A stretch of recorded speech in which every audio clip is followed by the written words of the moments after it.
Share on Pinterest. Poop is a big part of parenthood, especially in those newborn and infant days.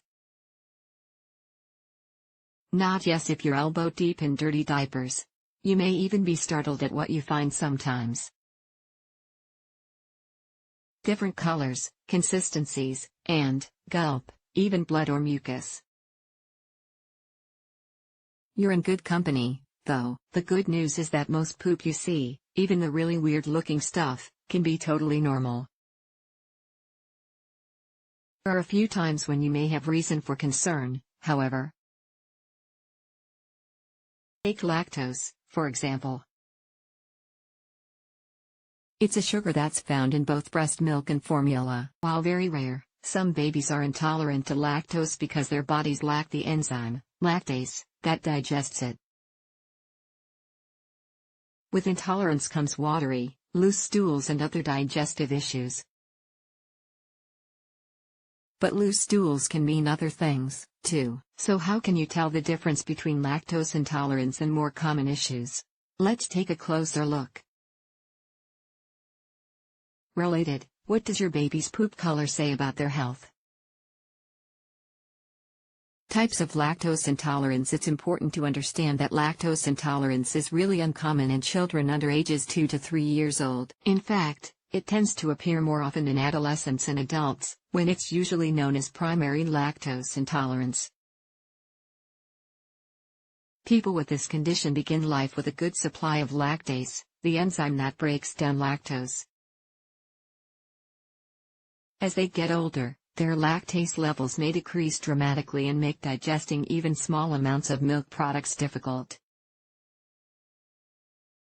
Primary lactase deficiency impacts up to 70% of people and is determined in part by genetics. It also happens to be more common in individuals of Asian, African, Hispanic, American Indian, Mediterranean, and Southern European descent. Not all people with lactase deficiency will have symptoms. Congenital lactose intolerance. This isn't to say that babies can't be born with lactose intolerance. This condition is called congenital lactose intolerance, and it's passed down genetically, in families, through what's called autosomal recessive inheritance. This means that a baby has received the gene from both the mother and father at conception. In a way, it's like winning the genetic lottery, and studies consistently report that lactose intolerance is extremely rare in babies. Infants with congenital lactose intolerance show signs right away, with the first few feedings up to 10 days old.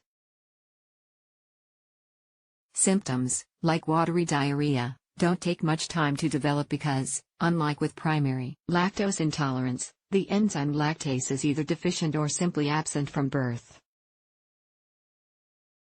You may also see this condition called alactasia hypolactasia, lactose malabsorption, milk sugar intolerance. Congenital lactase deficiency. Galactosemia is another congenital condition that isn't lactose intolerance, but may similarly affect your baby's ability to process lactose in formula or breast milk.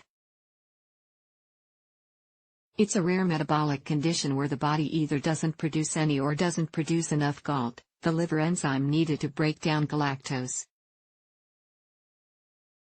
Galactose is a part of the lactose sugar, but having galactosemia isn't the same thing as being lactose intolerant. With this condition, babies may have similar symptoms, however, like diarrhea. These symptoms generally appear within a few days after birth. Galactosemia can be life-threatening if not detected early.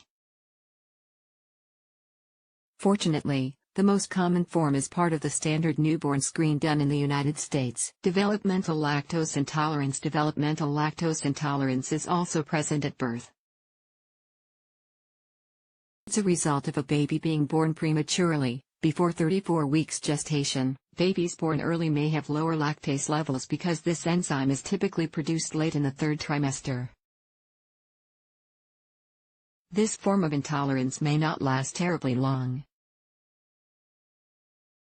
Babies may quickly outgrow it as their small intestine matures. Secondary lactose intolerance. Secondary lactose intolerance can affect babies, children, and adults.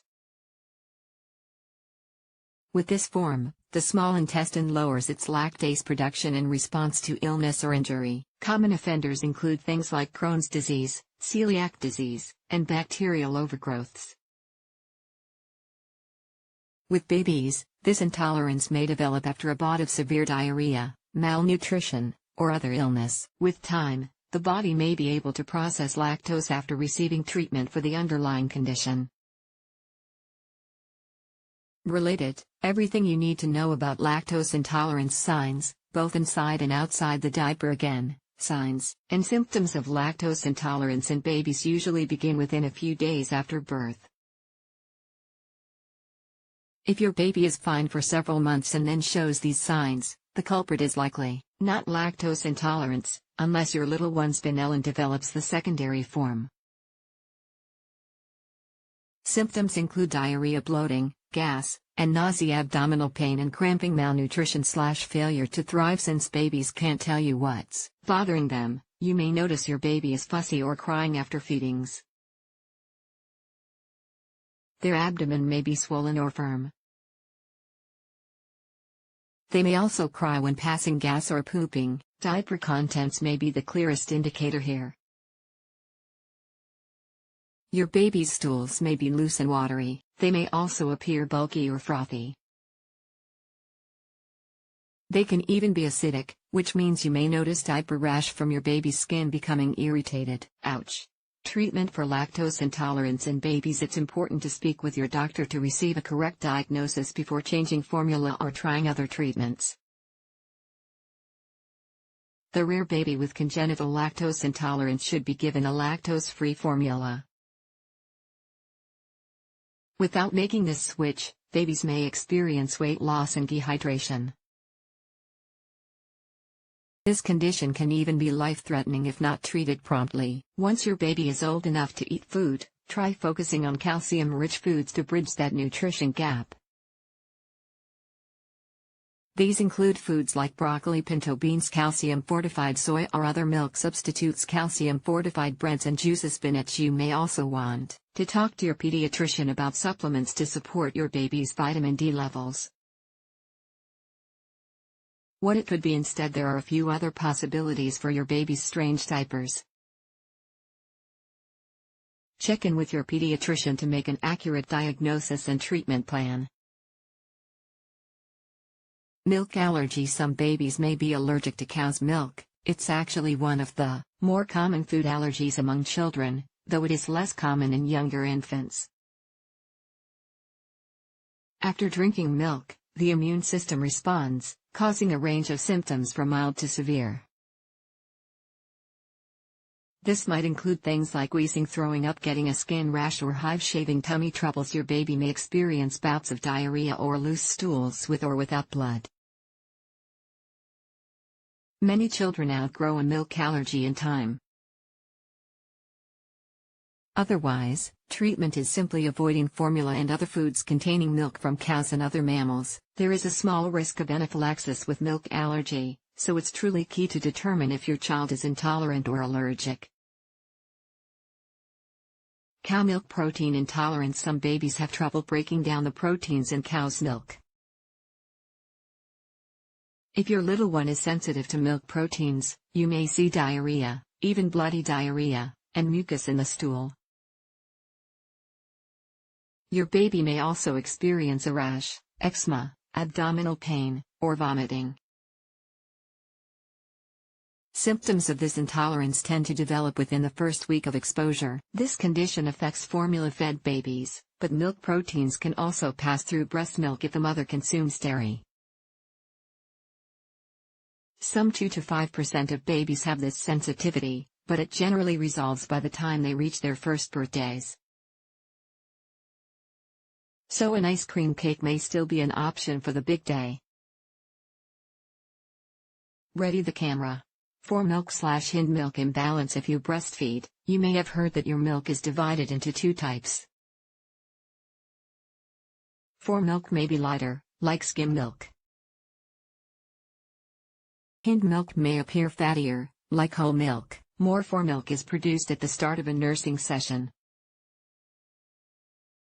The more time your baby nurses, the more hind milk they'll get. With some babies, if there's an imbalance and baby gets too much formilk, it may cause anything from gas to irritability. Your baby's poop may be explosive at times, and it can look green, watery, or foamy. Related, does my baby have a formilk/hind milk imbalance? Things to try for unusual poop or other symptoms that suggest milk issues. You may want to switch formulas with the guidance of your doctor if your child is allergic to milk or if they show a protein sensitivity. There are a variety of choices on the market, including soy and hypoallergenic formulas that you can purchase both over the counter and by prescription. Breastfeeding mamas may need to modify their own diets to ensure that milk and its protein isn't passed through down to their baby. This means avoiding obvious foods like milk, cheese, yogurt, and other dairy products.